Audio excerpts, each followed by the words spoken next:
They keep coming back even after pulling away, and that pattern can feel confusing, even exhausting, if you don't understand what's really happening beneath the surface. Most people assume that when someone creates distance, it means they've lost interest or they're unsure about you. But with an avoidant, distance doesn't mean the absence of feeling. In many cases, it means the opposite. It means something inside them is being activated at a level they don't know how to handle. An avoidant doesn't fear connection because they don't value it. They fear it because at some point in their life, connection felt unsafe, overwhelming, or unreliable. So when they start developing real feelings, their instinct isn't to lean in, it's to step back and regain control. That's why you'll see this push and pull dynamic. They move closer, things feel good, emotions deepen, and then suddenly they create space. Not because you did something wrong, but because the intensity of what they're feeling begins to trigger their need for independence and self-protection. But here's the part most people overlook. They come back, and they don't just come back randomly, they come back to you. Out of all the options, all the distractions, all the ways they could detach and move on, something keeps pulling them back into your orbit. That something isn't convenience. It isn't boredom. It's emotional attachment that hasn't fully formed into something they can express, but is strong enough that they can't ignore it either. You have to understand, avoidants are incredibly good at disconnecting when they truly don't care. When there's no emotional weight, they don't circle back, they disappear. Clean, simple, final. So if someone is repeatedly leaving and returning, it's not indecision in the way most people think. It's an internal battle. One part of them is trying to maintain distance to feel safe, while another part is drawn toward you because whether they admit it or not, you matter. This doesn't mean the behavior is easy to deal with. It can create uncertainty, make you question where you stand, and even test your own emotional stability. But instead of reading it as rejection, it's more accurate to see it as inconsistency rooted in fear, not lack of interest. The mistake many people make is reacting to the distance with pressure, demands, or emotional escalation. And that only reinforces the avoidance instinct to pull away further. What actually reveals the truth is the pattern over time. Anyone can come back once, but when it happens again and again, when they reappear, reconnect, and re-engage, despite their efforts to stay distant, that's when you start to see what's real. Feelings that aren't strong don't survive that kind of internal resistance. They fade, they get replaced, they move on, but feelings that persist through that push and pull dynamic, those are the ones rooted deeper than surface level attraction. So when you see someone pulling away, don't just focus on the distance. Watch what happens after.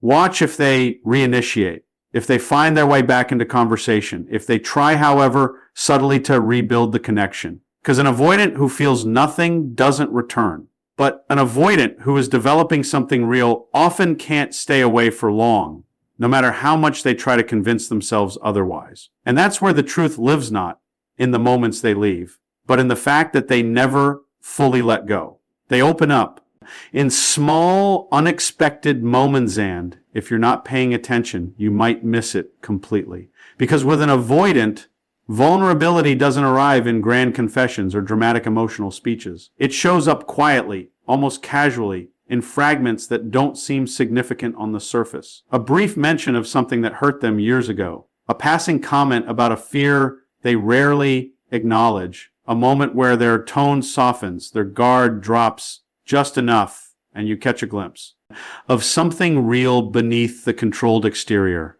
To most people, it might not look like much. You might even think, that's it?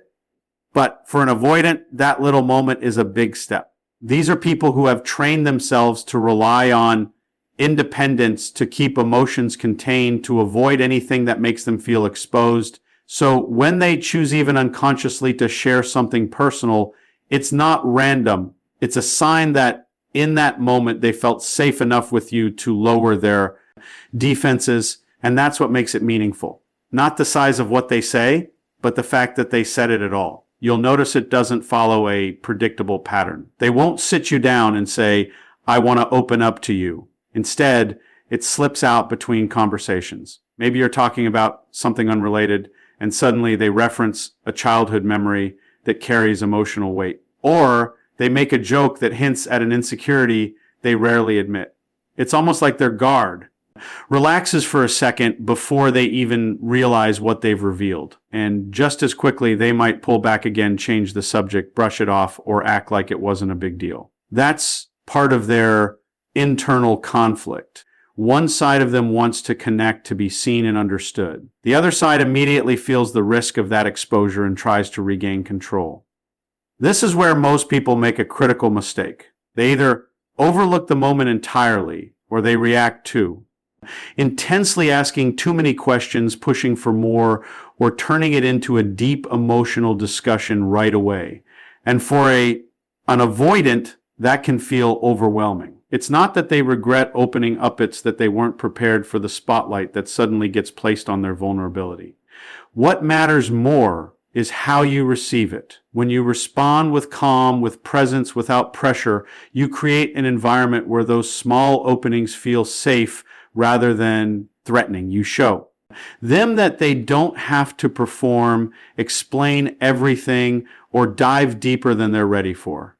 And that's what slowly builds trust. Because for an avoidant, trust isn't built through intensity, it's built through consistency in how their vulnerability is handled. Every time they share something small and don't feel judged, analyzed, or overwhelmed, they feel like they can handle it. It reinforces the idea that being open with you doesn't lead to loss of control. Over time, those small moments begin to connect. What starts as brief, scattered glimpses turns into a pattern. They begin to share more frequently with a little more depth each time. Not all at once, not in a straight line, but enough that you can see the shift. The walls don't disappear overnight, but they start to lower piece by piece. And that's when you realize something important. Avoidants don't open up to just anyone. They're selective about who gets access to that side of them. So if you're the one they're choosing, even in these subtle, imperfect ways, it means you've already crossed a threshold most people never reach. It's not loud, it's not obvious, but it's real. And when someone who's built their identity around emotional self-protection begins to let you see what's underneath, even in small, unexpected moments, that's not casual behavior. That's emotional investment trying to find its way out carefully, cautiously, but undeniably present.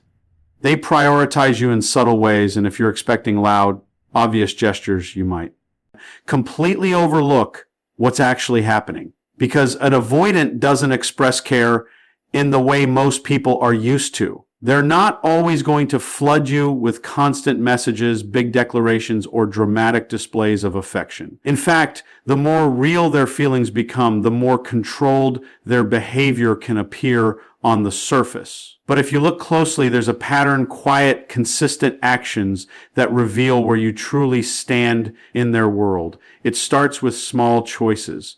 They make time for you even when their instinct is to stay in their own space.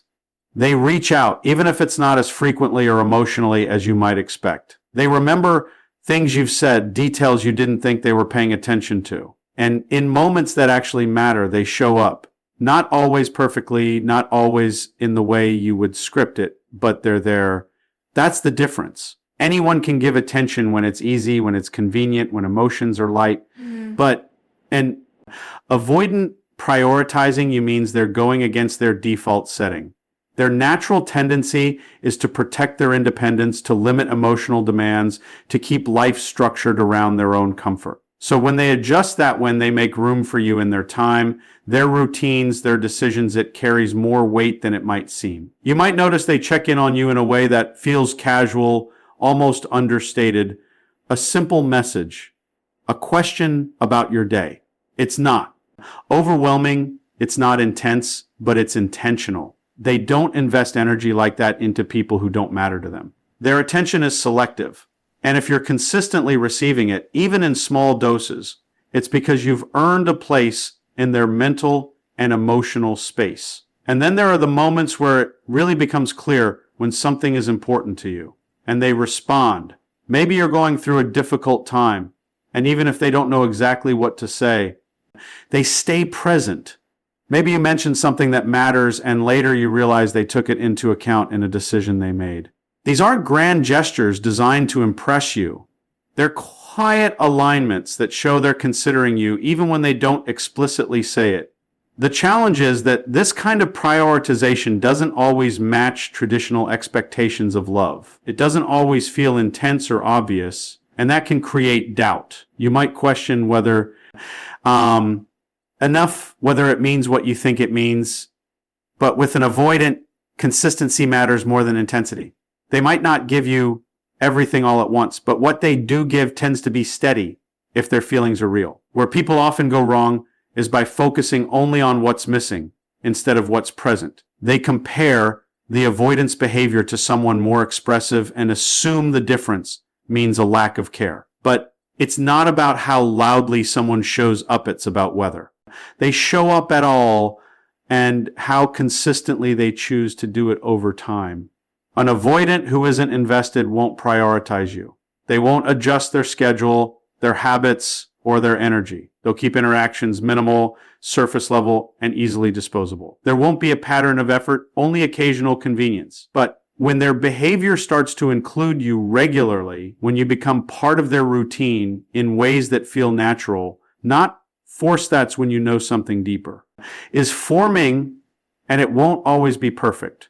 There will still be moments where they retreat, where they need space, where their independence takes over again. That doesn't erase the prioritization that coexists with it. That's part of understanding how they operate.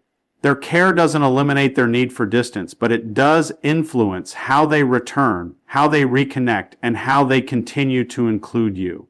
So instead of looking for loud proof, watch the quiet patterns. Watch where they place their time, their attention, and their energy.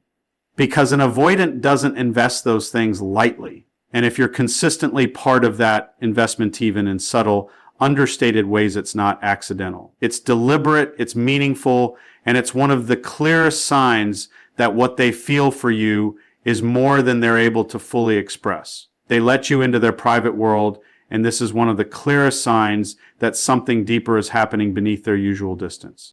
Because for an avoidant, privacy isn't just preference, it's protection.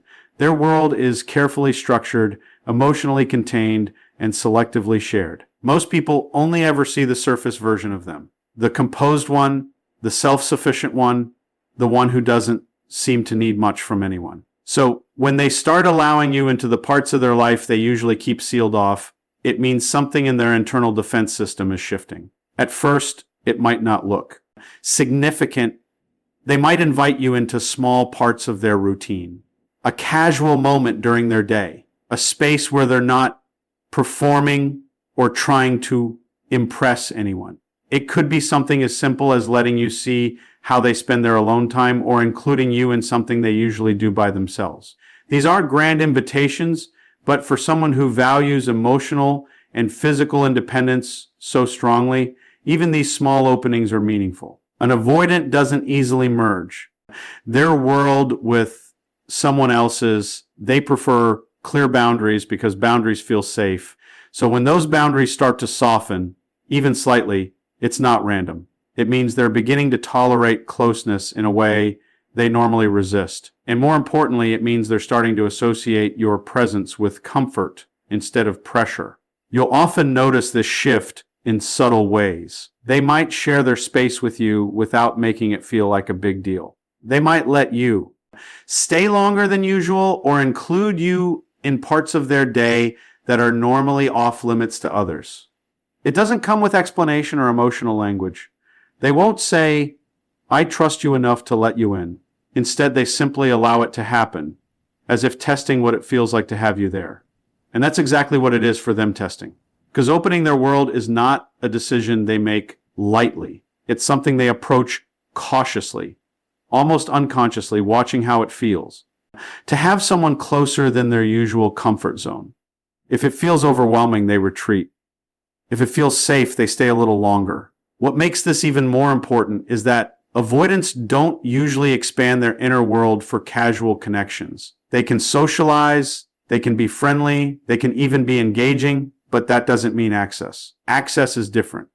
Access means you are no longer just outside their emotional structure, you are being allowed inside it, even if only partially.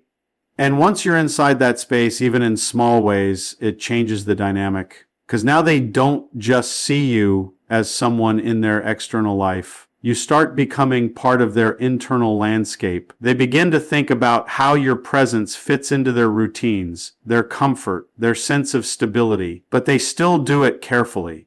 You won't see sudden emotional exposure or complete openness. Instead, it happens in layers. One moment they let you in, the next they pull back slightly to process what that closeness means for them. It's not inconsistency in feelings, it's inconsistency in comfort with those feelings. The important thing to understand is that avoidants don't share their private world unless there is some level of emotional attachment forming. They protect their space too strongly to allow casual access. So when you find yourself being included in things that feel personal, unfiltered, or unguarded, it's not by accident. It's a reflection of trust, building in a way they may not even fully understand yet. And this trust doesn't always look emotional on the surface. It looks practical. It looks like inclusion. It looks like being present in their ordinary, unpolished moments. Because for an avoidant, letting someone see them without their emotional armor is far more intimate than any verbal confession. That's why this sign is often overlooked. People expect love to be expressed loudly through words or declarations. But with an avoidant, love often shows up as access.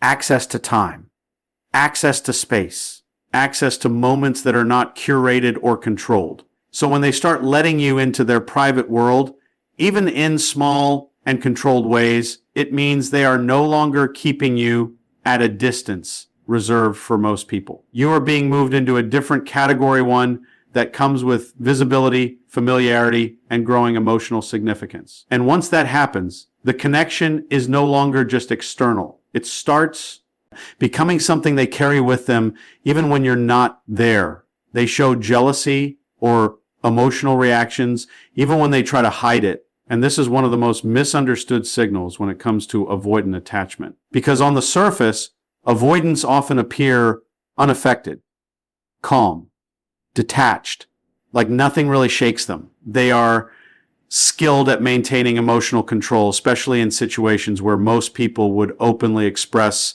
insecurity or concern.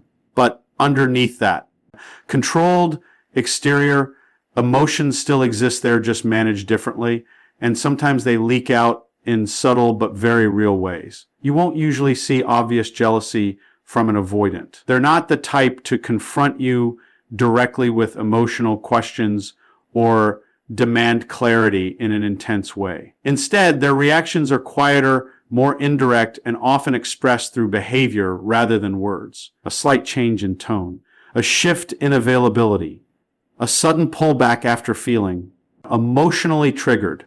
These are the small signals that something has been activated inside them. What makes this especially important is that avoidants don't typically react strongly to things they don't care about. Indifference is their default defense. If something or someone doesn't matter emotionally, they tend to stay consistent, detached, and unaffected. But when attachment begins to form, that emotional neutrality starts to break.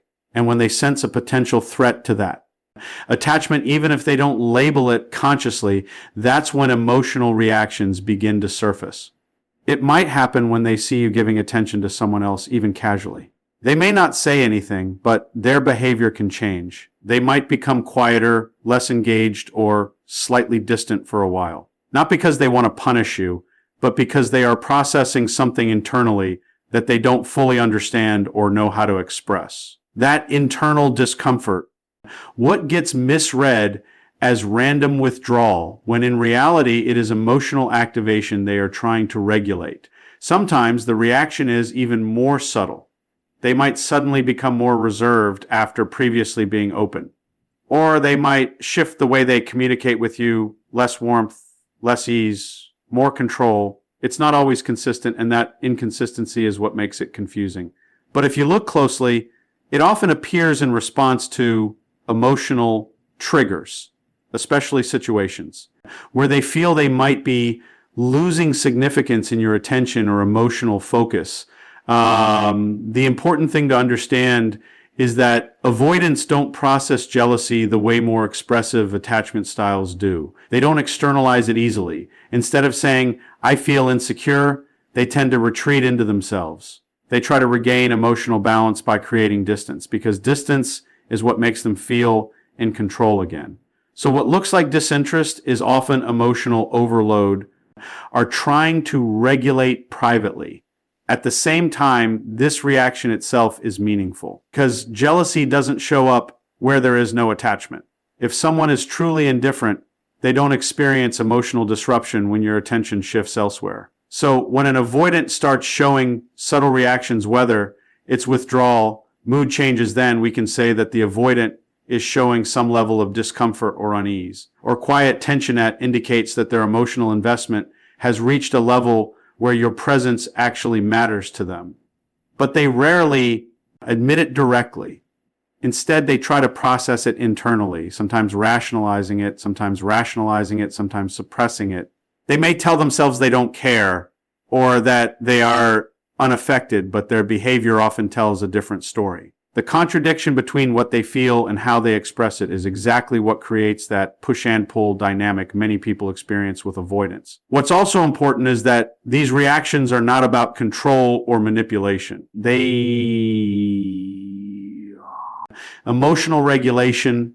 Avoidants often struggle with the intensity of attachment because it conflicts with their need for independence.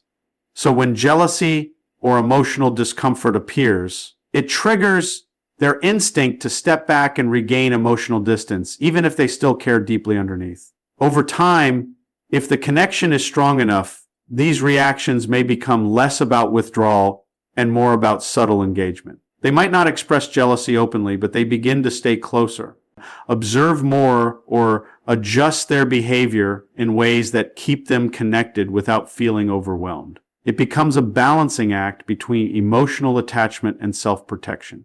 So when you notice these emotional shifts, even if they seem small or inconsistent, they are not meaningless.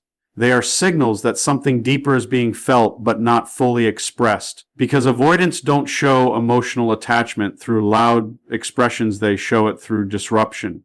And jealousy, even when hidden, is often one of the clearest signs that you are not just part of their life, but part of their emotional world. They struggle, but they don't fully let you go. And this is where the real emotional truth of an avoidant connection reveals itself. Because when someone is truly indifferent, letting go is simple. There is no inner conflict, no lingering attachment, no emotional resistance pulling them back. They move on, cleanly and decisively. But with an avoidant who is developing real feelings, it doesn't work that way. Instead, there is a constant tension between the desire for closeness and the instinct to protect themselves from it. You see it in the way they leave, but don't fully disappear. They create distance, sometimes suddenly, sometimes gradually, but even in that distance, something remains connected. It's not a complete emotional break. It's more like a pause they don't fully know how to end. They step back to regulate themselves, to regain a sense of control. The emotional thread between you doesn't get cut, it stays stretched, still active, still present in the background. And that's why they come back. Not always immediately, not always in the same way, but they return. Because what they feel doesn't dissolve just because they tried to escape it. The emotional pull doesn't vanish simply because they created space. Instead, the space often amplifies the internal conflict. The more distance they create, the more they start to feel the absence of something they didn't fully process while they were close. This is where their struggle becomes visible. They want connection, but connection also activates fear. They want closeness, but closeness also feels like loss of control. So they move in cycles, approaching, withdrawing, returning again, not because they are playing games, but because their emotional system is trying to balance two opposing needs at the same time. And what makes this even more significant is that they don't struggle like this with everyone. Avoidants are perfectly capable of detaching completely when there is no emotional depth involved. They can end interactions, move on, and not look back when there is no attachment formed. So when you notice that they cannot fully do that with you, when they keep reappearing, re-engaging, or finding their way back into your space, that resistance is meaningful. Even when they pull away strongly, there is often hesitation in how they do it. They don't always close the door completely. Sometimes they leave it slightly open, even if unintentionally. A message here, a reaction there, a moment of reconnection after silence. These small returns are not random. They are part of the internal push and pull they are constantly managing. What's happening underneath is that emotional attachment is forming, but it is not stable for them. It doesn't settle comfortably, so it becomes something they oscillate around rather than fully embrace or fully release. They experience the connection in waves, sometimes feeling close, sometimes feeling overwhelmed by that closeness, and then retreating again to regain equilibrium. And yet, despite all the distancing, they don't fully detach. That is the key difference. There is always a trace of emotional presence that remains. Even in silence, even in distance, the connection doesn't feel fully resolved for them. Something about it remains unfinished in their internal world, which is why they don't experience closure in the same way others might. This is also why their return often feels complicated. It's not always expressive or emotionally direct. Sometimes they come back casually, as if nothing happened. Sometimes they re-enter your life slowly, testing the emotional temperature again. But the underlying pattern is consistent. They didn't fully leave emotionally, even if they physically stepped away. The struggle then is not about whether they care or not, it's about how they handle caring. Because caring for them doesn't automatically translate into stability. It often creates tension within them. And that tension leads to movement back and forth rather than a straight emotional path. So when you observe this pattern, distance followed by return, silence followed by reconnection, withdrawal followed by subtle re-entry, it's not randomness. It's the visible effect of an internal conflict they are constantly trying to manage. And the most important part of all of this is simple. Someone who doesn't feel anything doesn't struggle to let go. But someone who keeps struggling, keeps returning, and keeps finding their way back into your orbit is showing you something deeper than words could easily express. They may not fully stay, but they also don't fully leave, and that in-between space is often where their real emotional attachment exists.